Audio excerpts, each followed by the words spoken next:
Mesdames, Messieurs, bonsoir. La classe politique à nouveau en deuil à La Réunion. En effet, 2 jours après le décès du maire de Sainte-Suzanne, Lucé Langenier, une autre figure de la politique locale, Jean-Baptiste Ponama, vient de disparaître, terrassé par une crise cardiaque. L'ancien militant communiste, qui était devenu ensuite le responsable du MIR, le mouvement pour l'indépendance de La Réunion, a été inhumé cet après-midi à Saint-André.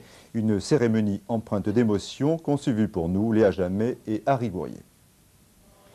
Ils sont venus nombreux lui rendre un dernier hommage au cimetière de Saint-André, ville où Jean-Baptiste Ponama avait vu le jour il y a 69 ans. Sa famille, ses amis, mais aussi ses adversaires politiques étaient présents pour saluer sa mémoire. Jean-Baptiste Ponama a, il est vrai, marqué son temps de son empreinte par son engagement politique et ses convictions inébranlables.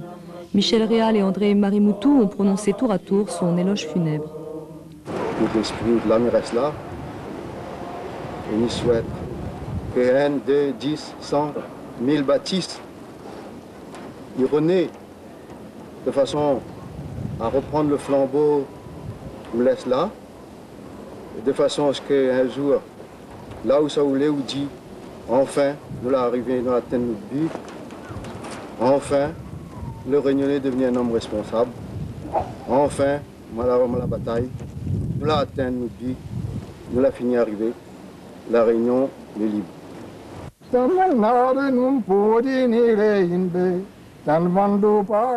cœur de Jean-Baptiste Ponama a cessé de battre, mais son souvenir demeure dans celui de ceux qui l'ont aimé, apprécié ou encore respecté.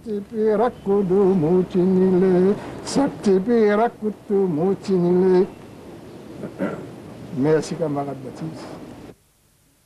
Revenons maintenant à la carrière politique de Jean-Baptiste Ponama. Pendant très longtemps, ce dernier a été un haut dirigeant du Parti communiste réunionnais.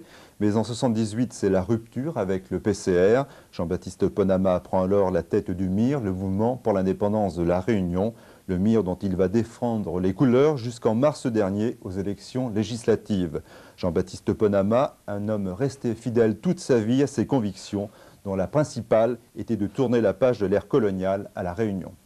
Un des derniers indépendantistes réunionnais vient de disparaître. Jean-Baptiste Ponama avait 69 ans. Il s'est éteint hier des suites d'un infarctus. Né à Saint-André, il entre à l'école normale et devient instituteur à 19 ans.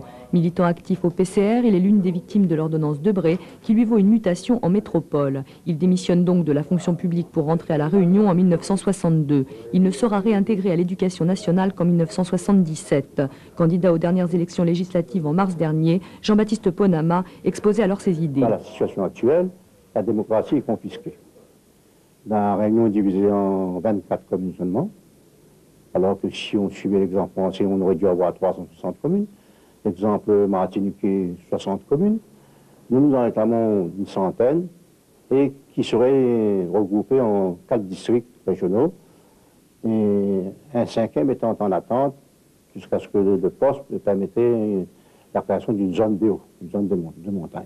À votre avis, les fondements de la démocratie n'existent pas ici à La Réunion? Disons que les fondements de la démocratie tels qu'ils ont été calqués en France n'existent pas chez nous, parce que nous sommes prisonniers d'une structure administrative qui remonte à la colonie, et lorsque les maires s'installent dans leur fauteuil, ils ne veulent plus en sortir.